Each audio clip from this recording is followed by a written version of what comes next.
Hi everyone, welcome to my channel and welcome to R2S Kitchen. இன்றைக்கி இந்த வீடியோவில் என்ன பார்க்க போகிறோன்னா, காலையில் டிஃபனுக்கு ஏற்ற ஒரு சூப்பரான சட்னி ரெசிபி தான் இன்றைக்கி பார்க்க போகிறோம். அது எப்படி செய்கிறதுன்னு பார்க்கலாம். ஒரு கட்டு வல்லாரக்கீரையில் காம்பு எல்லாத்தையும் கிள்ளிட்டு இந்த மாதிரி எடுத்து வச்சுக்குங்க.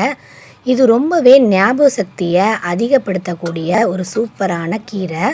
இதை முதல்ல நீங்கள் 2-3 வாட்டி நல்லா வாஷ் பண்ணி எடுத்துக்குங்க. கீரையை நல்லா வாஷ் பண்ணதும் அதை ஒரு வடிகட்டியில் வடிகட்டி வச்சிடலாம். கடாய் நல்லா ஹீட் ஆகிடுச்சு. இப்போ இதில் தேங்காய் எண்ணெய் சேர்த்துக்கலாம். நான் தேங்காய் எண்ணெய் தான் சேர்த்துருக்கேன். நல்லெண்ணெய் கூட இதுக்கு நீங்கள் யூஸ் பண்ணலாம். ஆயில் ஹீட் ஆகிடுச்சு. இப்போ இதில் உளுத்தம்பருப்பு சேர்த்துக்கலாம். 3லேருந்து ஒரு 4 ஸ்பூன் வரைக்கும் தாராளமாகவே இதில் சேர்த்துக்கலாம். இந்த உளுந்து பொன்னிறமாக ஆறுது வரைக்கும் நீங்கள் இந்த எண்ணெயில் நீங்கள் வறுக்கணும். 2லேருந்து 3 ஸ்பூனு மிளகு இதில் சேர்த்துக்குங்க. நீங்கள் எப்போவுமே மிளகை ஏதாவது ஒரு சமையலில் டெய்லி சேர்த்துட்டே வாங்க, அது ரொம்பவே நல்லது.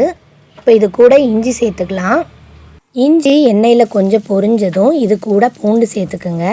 நான் பூண்டை தோலோடு தான் சேர்த்துருக்கேன். உங்களுக்கு தோலோடு போடுறது பிடிக்காதுன்னா தோலை எடுத்துகிட்டு கூட நீங்கள் இதில் சேர்த்துக்கலாம். இது கூட தக்காளியும் வெங்காயத்தையும் சேர்த்தே போட்டுக்கலாம். நான் கொஞ்சம் பெரிய வெங்காயமும் சின்ன வெங்காயம் இருக்குல்ல, சாம்பார் வெங்காயமும் சேர்த்துருக்கேன். சாம்பார் வெங்காயத்தை மட்டுமே போட்டு கூட இதை நீங்கள் செய்யலாம். தக்காளி வெங்காயம் ரொம்பவுமே வதங்கணும்னு அவசியம் இல்லை. ஓரளவுக்கு வதங்கினதுக்கப்புறம் அடுப்பு சிம்மில் வச்சுட்டு 2 பச்சை மிளகா, உங்களோட காரத்துக்கு ஏற்ற மாதிரி மிளகாவத்தையும் போட்டு நல்லா வதக்கிக்குங்க.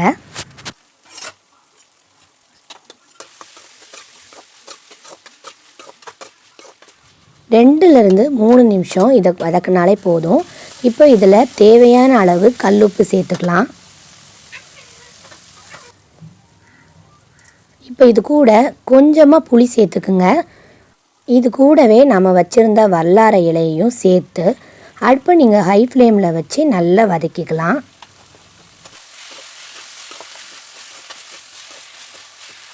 நம்ம போட்ட வல்லார இலை ஃபுல்லாமே ஓரளவுக்கு வதங்கிடுச்சு. இப்போ இன்னும் கொஞ்சம் வதங்கினதுக்கப்புறமா நாம் அடுப்பை ஆஃப் பண்ணிடலாம். இப்போது இந்த ஸ்டேஜில் நீங்கள் அடுப்பை ஆஃப் பண்ணிடலாம். இதை நல்லா ஆற வச்சுருங்க. நல்லா ஆறினதும் இது மிக்சியில் போட்டு கொஞ்சமாக தண்ணி விட்டு அரைச்சி எடுத்துக்கலாம்.